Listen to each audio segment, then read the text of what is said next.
Hey, how you doing there again, folks? Me again, of course, Brandon Wenzel. Come back at you, another offering off my sampler platter. Yes, hey, folks, I'm putting videos. These videos I've been doing for the while. I go over there, try out food and drink items. I eat stuff, I drink stuff, and folks, I'm going to talk about stuff. I'm going to let you know all that you need to know about hopefully delicious stuff. That time I'm doing this, folks, I get to drink a wonderful Sierra Mist. Oh. Every time I find Sierra Mist, I buy it now, because it's going away thanks to that Starry drink that they just came out with. Which, if you're interested, I actually did a comparison video between the two of them, Starry versus Sierra Mist. For me, it's Sierra Mist all the way. Although I have had Starry.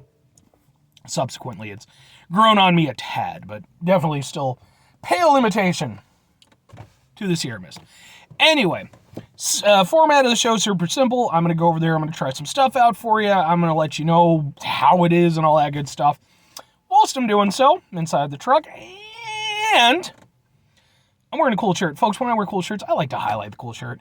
What cool shirt am I wearing today? Well, you can kind of read it, but boom, it's my Static X shirt. What with the Static X and such. If you're not familiar, Static X, they're an industrial metal band. Sometimes they get tagged as a new metal band. They believe they started out in the 90s and then kind of did their thing. You know, they had some, occasional issues with the members and everything. And sadly, a number of years ago, the lead singer, Wayne Static, he ended up passing away. The rest of the original lineup decided to go over there. They were going to keep the band going. They found a whole bunch of material that Wayne had written and stuff, and they've kept it moving since then. And I personally have been a big fan of the Project Regeneration version of things. I think they've done a really good job with it, and for helping to kind of keep Wayne's music alive. But that's just my personal opinion. Some people are contentious about it. Fair enough. I actually have some videos of their shows that I've been to on this very channel, just in case you're interested. But anyway, what am I trying for y'all today, folks? Well, I just got through reviewing a sub. Why? Because, well, over the past several months now that I've been doing this, I decided to go on a sub sandwich adventure that originally just started simply enough, just hitting a few chain places, and subsequently I've been doing smaller local Italian delis and everything, and every time I find a new one, I like to try them out. So, we're doing Boom! It's from Gambino's, the little Italian deli, and specifically, we're doing Boom! It's in some paper. What is actually in the paper? Well, folks, it is the Gambino sub. I had to get it because if you name a sub after your spot, I'm expecting that to be your best damn sub. That is your sub. What is the Gambino sub? It is salami, capicola, double mortadello, fresh mozzarella, tomato, lettuce, pickled eggplant, hot giardiniera, and vinegar and olive oil. We're going to get to this one, folks. We're going to make this happen. They also have a lot of other really good sounding subs, so I'm probably going to come back here. Unless this one's terrible, but I did try their Italian sub already, and go watch that review, but I was a fan. This is super oily. Super duper oily. Look at all the oil. It's so oily. Oh boy, that is actually extra oily. Ugh. We're going to mop that up a little bit. That is a pool of oil. Okay. Now,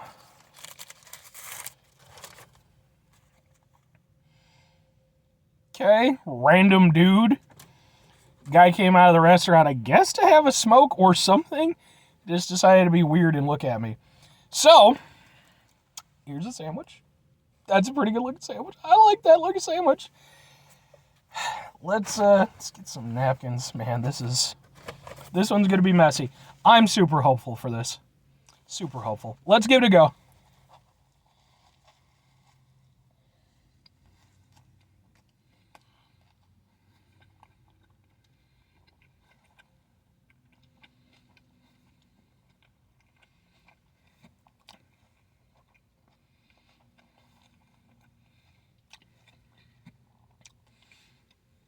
There's a lot of flavors going on in that.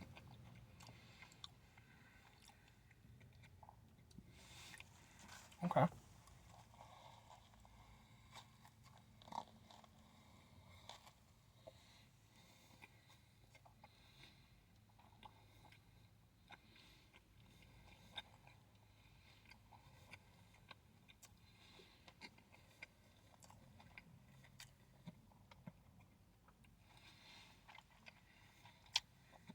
I like it.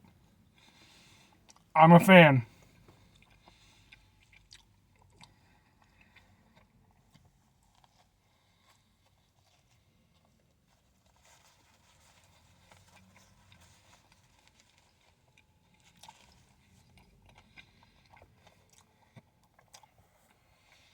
The addition of the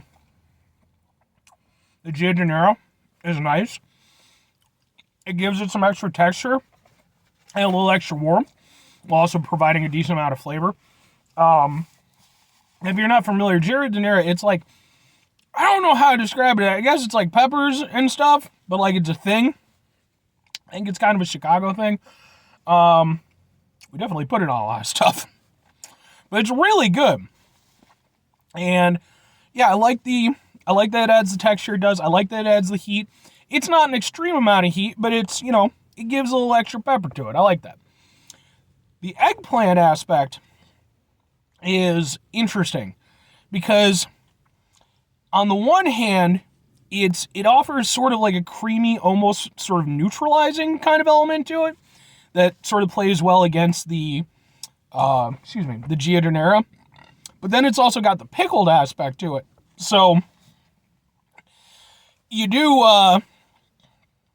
get a bit of a, I wouldn't say it's exactly a pickly taste, but you do get like a really strong hit of flavor from that.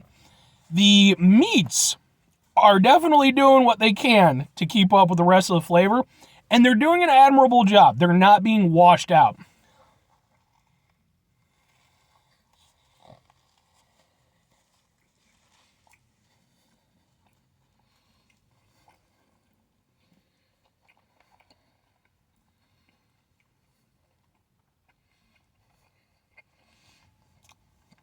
Because, yeah, with the,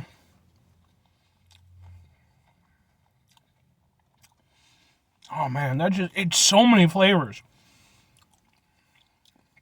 And the cool thing about it is that after you get through the sort of pickled eggplant taste, and once you get past the Gia De Niro taste, that's when, because those are definitely the heavy hitters of the flavor.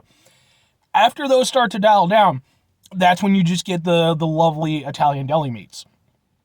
And those come through so nicely, and you get this sort of,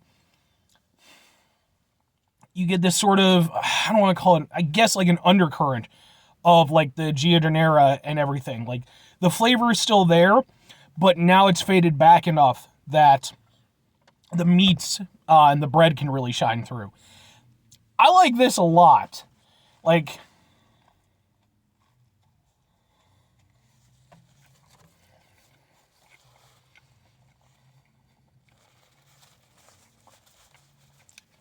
because here's the thing.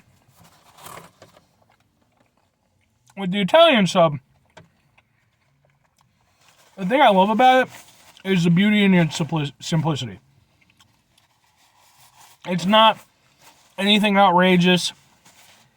It's just everything works. And when it's put together properly, it's phenomenal. This, I love because of its complexity. And that's not something that you can always say about a sub sandwich. A lot of sub places, they might have really, really great subs, but a lot of them, they're not trying too hard to break the mold. They probably got an Italian sub or roast beef sub. They might have some variations and stuff. But this is definitely a sub that decided to swing for the fence. And here's the thing that makes me extra love this. I run into this problem with burgers a lot. I'll go to a burger place that will have a house burger, right? It'll be named after the location. I shit you not, 9 times out of 10, it's a fucking rodeo burger. It's just some bacon, some fucking onion rings, and maybe some barbecue sauce or some variation of that. It's really nothing all that unique. This They named after the spot. This is unique. It's something that I've been to a lot of sandwich shops recently. I can't say I've ever run into a sandwich like this. And I can appreciate the hell out of this. Now, is it my favorite sub sandwich I've ever had? No. But I would say potentially top 5. Potentially top 5. I really enjoyed this sub a lot. I like the complexity of it. I like the somewhat audacity of it. It's a bit much in terms of the punchy flavor. But 2 questions have to be asked. Would I get it again? Would I recommend it? Yes, and sort of. I would absolutely get this sandwich again. And the great thing is that because I can only get this at Gambino's, that means I got to come back here. If I have a craving for this is where I have to be. And I appreciate that. That's what places should strive for more. Now, would I recommend it? It is a tasty-ass sub, but it is not going to be for everybody. It is very punchy in its flavor. Man, a lot of people coming back from golf today. I just see lots of people with golf clubs. Oh, that's why. It's a little mini putt place that I'm outside of. But yes, it's definitely not going to be for everybody. The heat's not bad, but it's got some heat to it. So if you're not into that, the punchiness of the pickled eggplant with the olive oil and the vinegar, like it's a little bit of an intense sandwich, especially by sub sandwich standards. If you're a classic sub sandwich person, this one might not be for you. But anyway, 5 things before I get out of here. Have yourself a great rest of your day, spectacular rest of your week, monumental rest of months, dependence rest of your year. Folks, you can go over there and have yourselves a truly, I'm not going to say Gambino's rest of your life, especially given the connotation that name has in popular culture. But have yourself a wonderful Italian deli rest of your life. Because now having had 2 sandwiches, the Italian and the Gambino, I'm definitely going to give Gambino's my serious recommendation. Like, they get my patented Brandon Wenzel seal of approval. They did a damn fine job. Final 2 things. Number 1, try to bring some positivity in the world. It's not always possible. It is, however, always appreciated. But we can't do it all the time. I know I can't do it all the time. Here's what you're going to do, folks. You're going to try not to be an asshole. Now, folks, it's not always the easiest thing to do in the world. Trust me, I know it. A little drink. Oh, that's a weird taste combination after all the things I ate. But even in, because hey, man, I don't know what you're eating. Maybe you're eating weird stuff, and maybe that puts you in a foul mood. It's important, even when we've been put into a foul mood because of weird stuff we ate. Take a step back, try to mitigate the level of assholishness in our lives, hopefully do better for ourselves and for those around us. Very final thing, folks, do the thing. Whatever the thing is for you, that's what I want you to go out and do. Folks, maybe you're going to go over there and maybe you're going to get yourself, your own sub sandwich that may or may not have a name that's tied to a famous organized crime situation. Not saying that that's the case for this place, not saying that that's the case for everybody with that last name, just saying that in terms of popular culture, Gambino name has certain connotations to it. Or maybe it doesn't anymore. It probably doesn't anymore. I'm going to say it doesn't anymore. Maybe go watch The Sopranos. I don't know. I never watched much of The Sopranos. I'll watch highlights occasionally, but yeah. Bye.